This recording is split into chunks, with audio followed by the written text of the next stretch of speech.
Boa tarde, pessoal. A gente ficou com Herbert Marcuse. E Herbert Marcuse foi um sociólogo e filósofo alemão, um dos mais importantes teóricos do século XX. Herbert Marcuse nasceu em Berlim, na Alemanha, no dia 19 de julho de 1898. Filho de judeus, em 1919 ingressou na Universidade de Berlim. Em 1920, transferiu-se para a Universidade de Friburgo, onde estudou literatura alemã, fez cursos de filosofia, política e economia. Em 1922, concluiu o doutorado com a dissertação intitulada The German Artistic Novel. De volta a Berlim, se dedicou às pesquisas bibliográficas. Em 1925, publicou Schiller, Biografia. Em 1928, retornou para Friburgo para estudar filosofia com Martin Heidegger, um dos maiores pensadores do seu tempo. Edmund Husserl, nessa época, foi assistente de Heidegger e iniciou sua segunda dissertação intitulada Hegel's Ontology and the Theory of Historicity, concluída em 1932.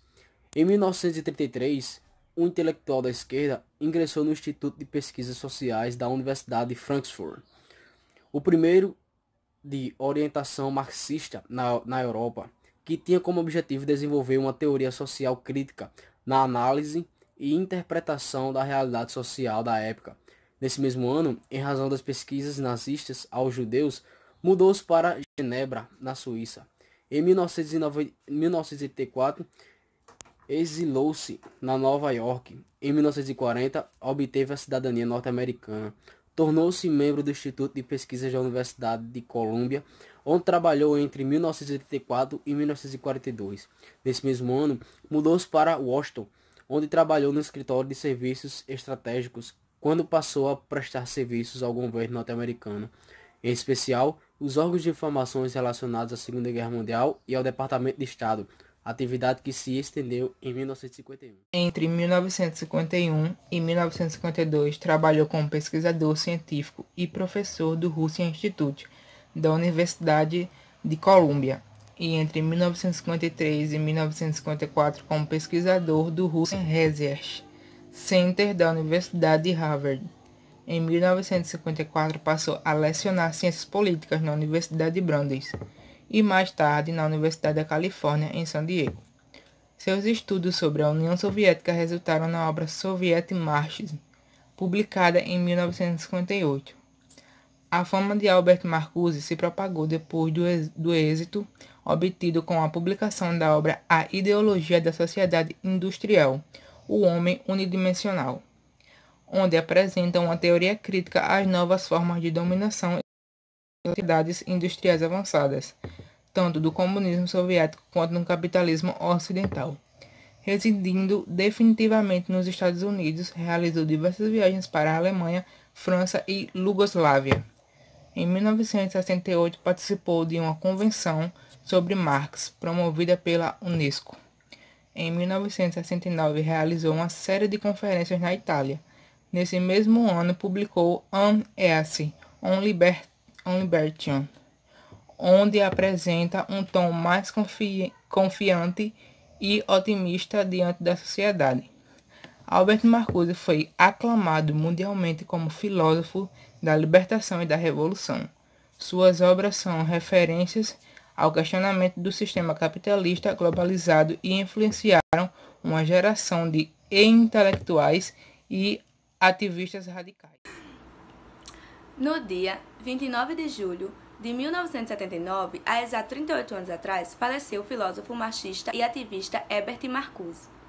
No dia de hoje se torna fundamental resgatar brevemente sua história e seu valor para os desafios que temos que enfrentar na esquerda socialista. Como um dos intelectuais mais importantes dos anos 60 e 70, Marcuse foi tipo de um filósofo tão raro quanto necessário nos dias atuais. Sua radicalidade talvez se deva mais às derrotas que vivenciou do que suas vitórias.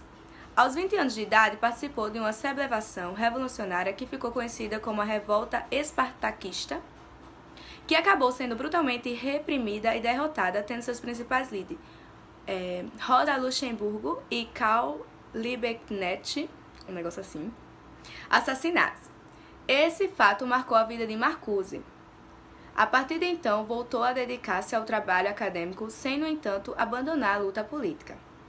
Observando seu percurso filósofo e político, é nítido como a experiência de juventude sobre o horizonte revolucionário da época que gerou uma convicção na mudança radical da sociedade que acompanhou até o fim da vida.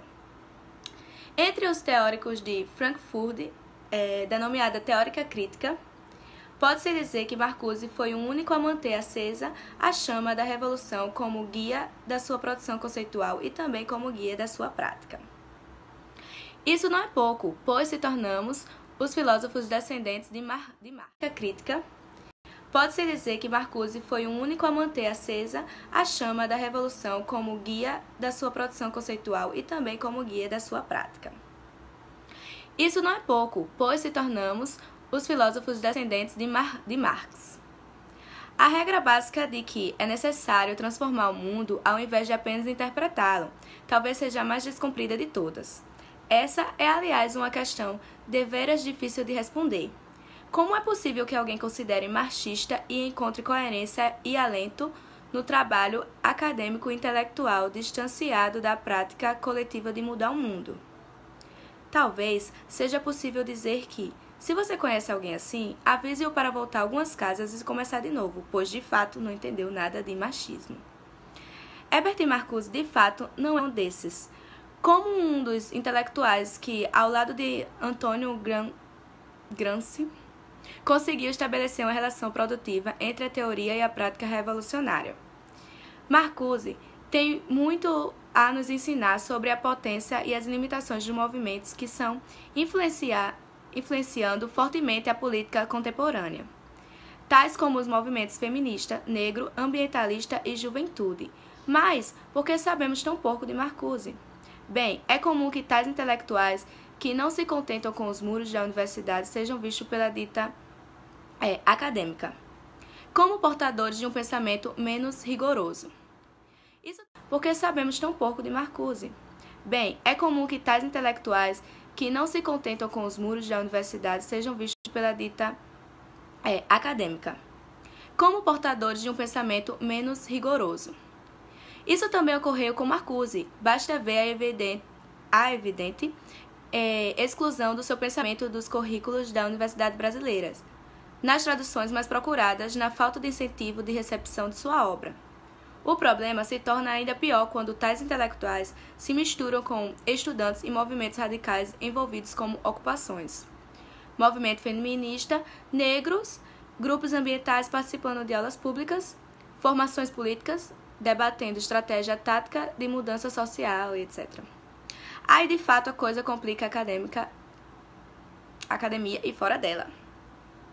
Curiosamente, não podemos deixar de citar, foi bem esta peculiar característica de Herbert Marcuse, filósofo que uniu, como ninguém, Marx e Freud a favor da Revolução, que foi louvada e retomada por um grande e renomada intelectual do nosso tempo, aclamada recentemente na UFBA, Universidade Federal da Bahia. Trata-se da sua ex-aluna, a filósofa e ativista Angela Davis. Marcuse me ensinou ser possível, a um só tempo, ser acadêmica e militante, erudita e revolucionária. O discurso de Angela, que resgata a memória de Marcuse, se concretizou em sua vida militante há pouco mais de 5 anos, quando o mundo presenciava uma onda de protestos que foi determinante para a tão importante jornada de junho aqui no Brasil. Ela falava de dentro da Universidade da Pensilvânia para mais de 2.000 jovens. A filósofa terminou sua palestra sobre os conceitos da nova sensibilidade e de sublimação repressiva de Marcuse e saiu em marcha junto ao movimento do Occupy Wall Street. A energia que nos anos 60 e 70 era emanada pela juventude que levantava cartazes com os dizeres Mão Marcuse na França estava sendo, em 2011, concentrada nas ruas dos Estados Unidos, contra os 1% e em defesa dos 99%. Os novos sujeitos da mudança, tão aclamados do modo apaixonado por Marcuse, que não podem substituir as massas de trabalhadores em sua função revolucionária, mas podem ajudar a organizá-las e educá-las. Estavam movimentando e fazendo sua experiência. Os grandes jornais tiveram de contentar-se com noticiar a marcha e tentar prevenir que o guru da juventude rebelde, como ficou conhecida pela imprensa internacionalmente para menosprezar o seu trabalho, voltasse a dar a tônica das manifestações. As manchetes foram categóricas: por favor, não tragam de volta a Albert Marcuse, disse The Economist, como se estivesse com medo de que os pensamentos daquele que a autora da revista Time chamou de o flautista de Hamelin da juventude insurreta contagiasse ainda mais rebeldes.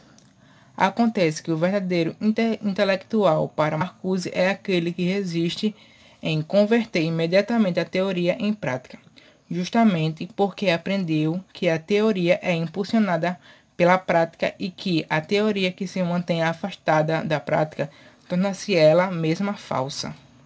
Tais palavras proferidas na ocasião da sua discussão com Adorno sobre o movimento estudantil, discussão acalorada, digita-se da passagem, expressam bem a posição de Marcuse e sua opção pelo engajamento político. Sobre Angela Davis, Marcuse não propôs elogios e não cansou de demonstrar sua admiração de professor, que acaba tornando-se também aluno.